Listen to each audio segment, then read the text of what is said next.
we're back. So, previous episode, we talked about our testimonies.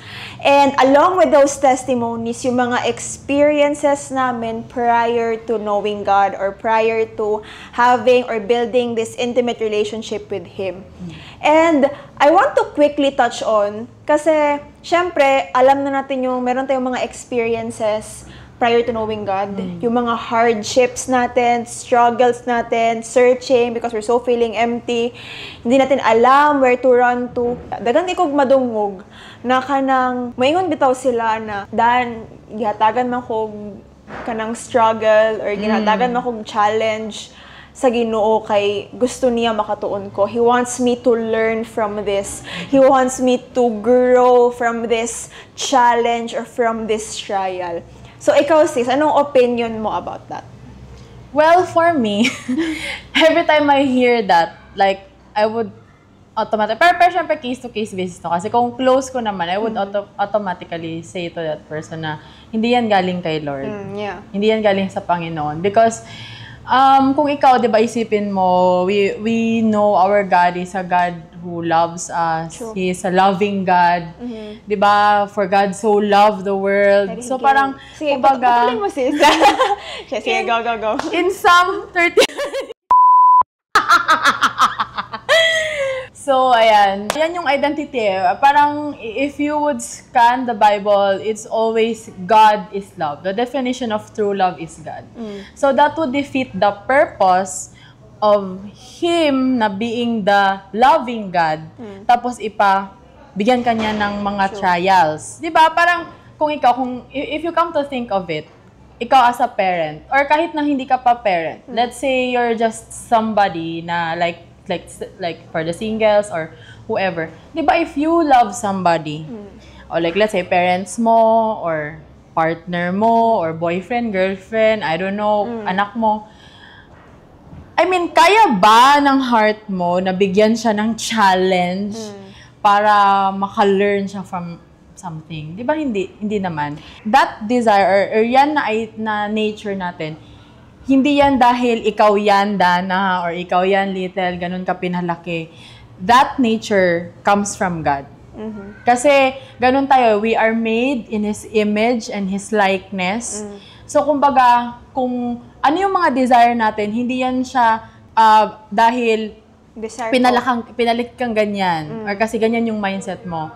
Malaking factor dyan is that yung identity kasi natin, naka-attach yun siya sa ating Panginoon, which is si God. If loving ka, gusto mo bang i-punish yung mga loved one mo para maka-learn sila something? I don't think so. Pero I have a question din. What do you say na if ingnan ka, well, tough love? God has a tough love. Siguro may mga iba kasi na, ito lang, add ko lang doon, parang sinasabi nila na para mas ma-mold daw sila, or para mas makilala nila si Lord.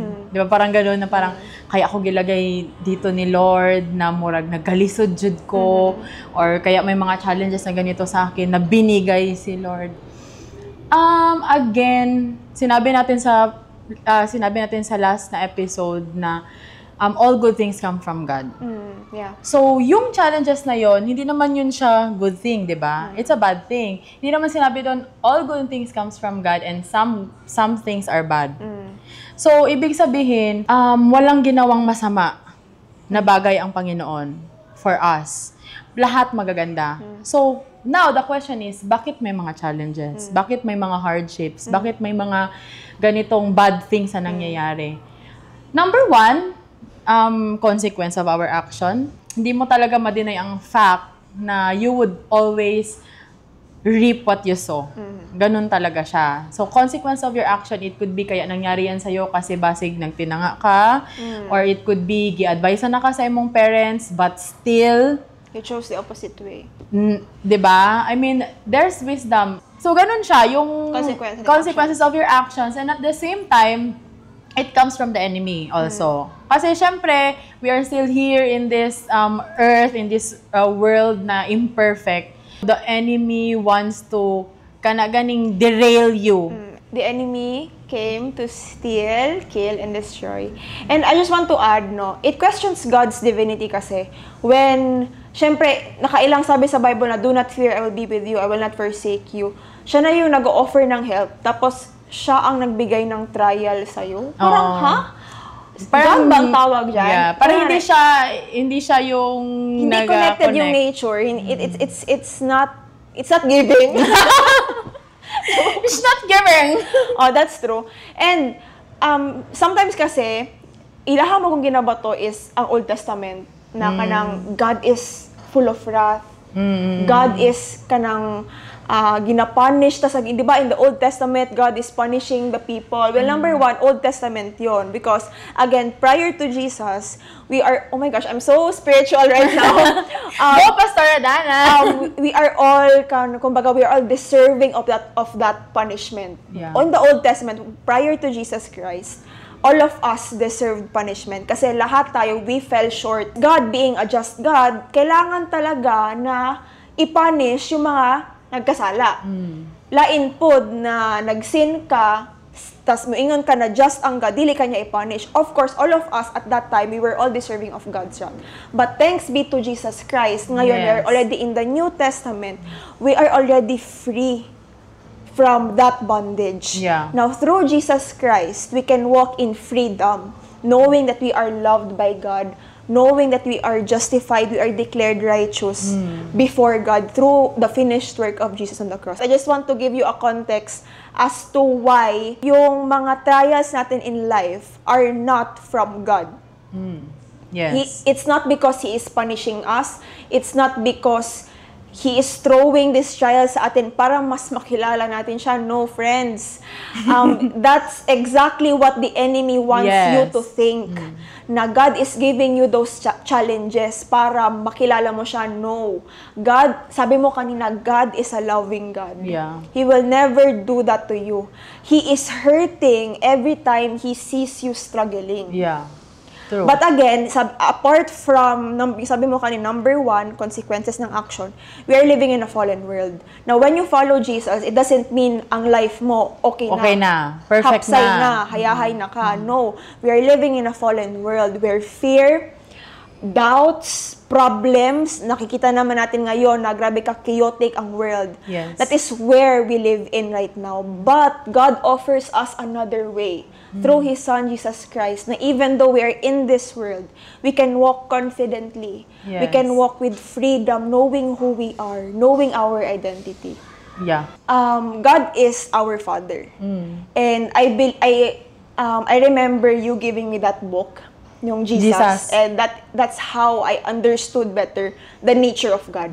So it says in Romans 8 verse 15, the Spirit you received does not make you slaves, so that you live in fear again. Rather, the Spirit you received brought about your adoption to sonship, and by Him we cry, Abba, Father. So this means that we are adopted sons of God. So tayo, before, we are seen as slaves. We are so far from God, but right now, through Jesus, we are given the opportunity to become adopted sons of God. So anong meaning nun? We are His children, He is our Father. Yeah. So kumbaga kung isipin mo, sa prayers natin when it comes to our prayer, Him as our Father, anong mas madaling way para mas ma-answer yung ating prayers? As slaves or as children? As children. As children, of course. So, if we think we are slaves, kumbaga parang malayo si God. It's so hard to ask God for these things kasi nga slave tayo. But when we understand that He loves us, He is our Father, and we are His children, it's so easy for us to pray na, Lord, I love you. Lord, these are the desires of my heart. Lord, I know you will help me through this trial that I am facing right now, because as your son, as your daughter, you never want to see me suffer. Yes. You said in your word that all good things come from you. So I'm also holding on to this truth na you will never leave me, nor forsake me, even though the enemy or the world is using all these things against me. He's trying to steal, kill, And destroy. the things that are precious to me right now, but thank you, Lord, because you are my Father. You will help me. You will line up opportunities for me. You will give me peace. You will give me wisdom and understanding and everything. So, to answer your question, no.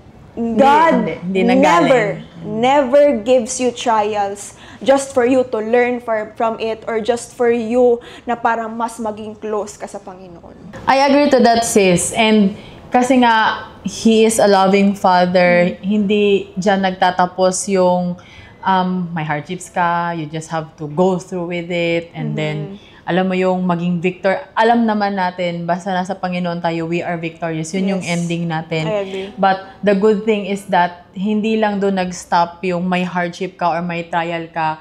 Ang good thing is that, sabi ng Panginoon, all na mga trials na yan, all na mga bad things na yan, He would turn it into good. So, it can be your testimony na ma-inspire mo yung other people na ito yung nangyari sa akin before, but now, because of the Lord, because of the glory of God, because of the mercy of God, so nagiging, kumbaga, it turned into good pa rin. So, yun yung maganda doon sa plano sa atin ni Lord, na hindi lang siya nagsistop na, okay, may trials ka, may consequence yung action mo, and then that's it. Always sa Panginoon, there's an answer, and the answer is life. Yes. I love that. I love that. Sige. Proud ka ba? Kita ko yung parang proudness inyo eh. I like that yung life. Yeah.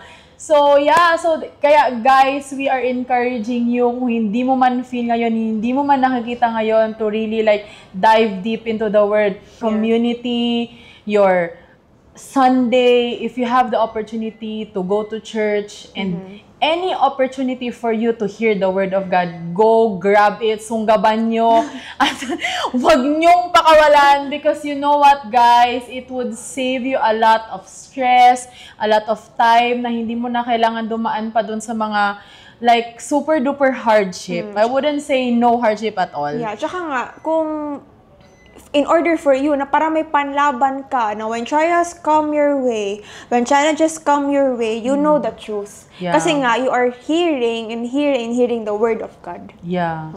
Tsaka hindi naman yung word of God yung para lang sa mga kapag mature na, kapag may anak ka na, or kapag nag-asawa ka na, or marrying stage ka na. Guys, the younger you are, grabe. Grabe yung benefits that you would get.